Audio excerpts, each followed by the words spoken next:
the Central African Republic, the Republic of Cuba,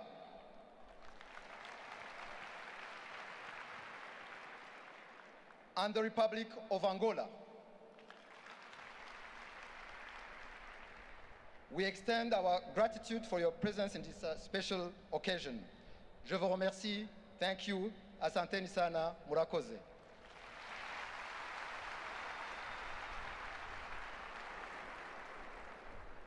Thank you to Minister Olivier Nduhungirehe for welcoming our guests. I'd like to announce our translation channels. English on channel 1, le français à la chaîne 2, Arabic channel 3, Portuguese channel 4, Ikinyarwanda channel 5.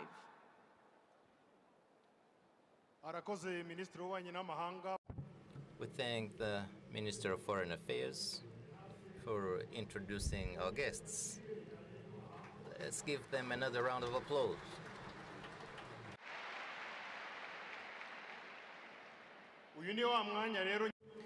Now is the key moment for today's swearing-in ceremony. We request the Chief Justice Neziryayo Faustin, who's going to preside over this ceremony. Swearing-in ceremony of the President of the Republic of Rwanda, which will be administered by the Chief Justice, Dr. Neziryayo Faustin.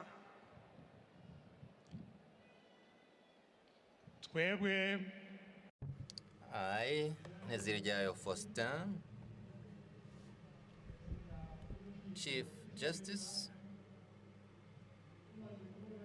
after having realized that His Excellency Paul Kagame was elected President of the Republic of Rwanda, having seen that all that's required by the law has been fulfilled, respected, and based on the Constitution of the Republic of Rwanda, in its Article 102, which says that the President-elect takes oath of office before the Chief Justice. We are delighted to invite His Excellency Paul Kagame to take his oath of office.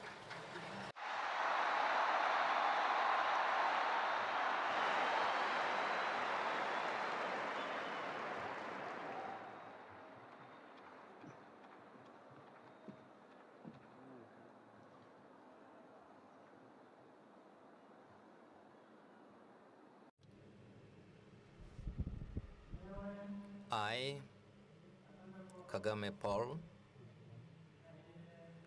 do solemnly swear to Rwanda that I will remain loyal to the Republic of Rwanda, observe and defend the Constitution and other laws, diligently fulfill responsibilities entrusted to me, preserve peace and national sovereignty, consolidate national unity,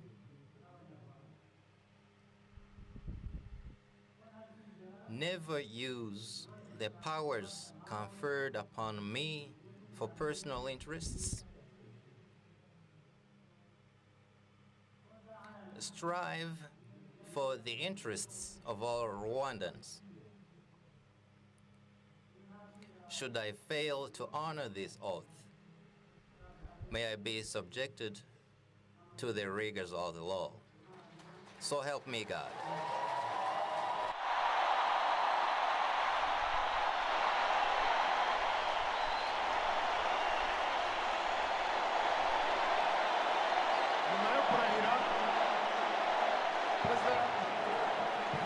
After taking his oath of office before Chief Justice, His Excellency the President of the Republic of Rwanda is going to sign his oath of office. Republic of Rwanda, will now proceed to signing the certificate of inauguration.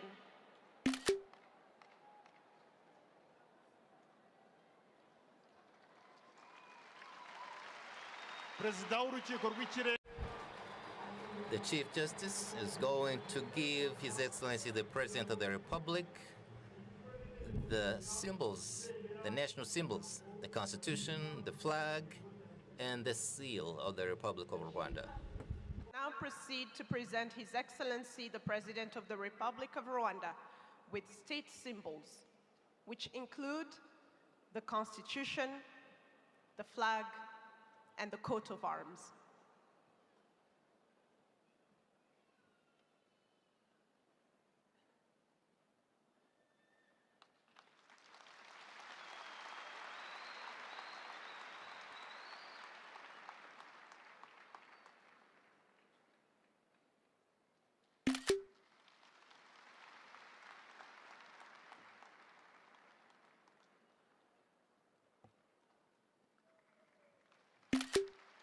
The Commander-in-Chief of the Rwanda Armed Forces, the commander of the Rwanda's army is going to give the Commander-in-Chief the symbols for the protection of the country's sovereignty.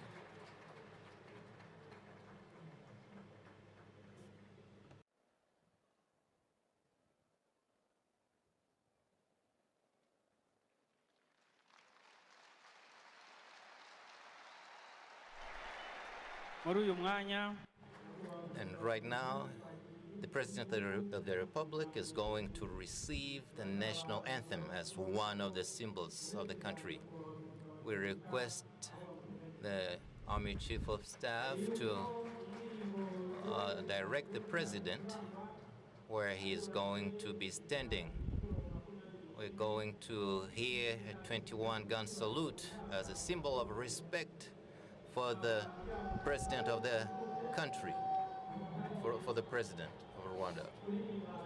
And together we'll sing our national anthem.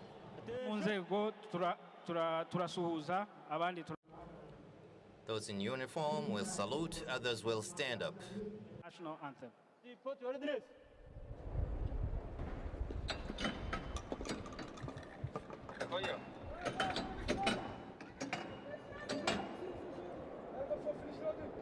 Gun number 1, fire! Gun number 2, fire!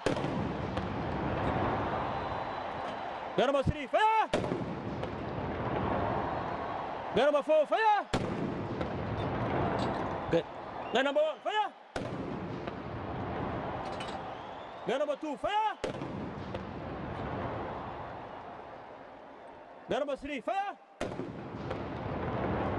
Gun number 4, fire!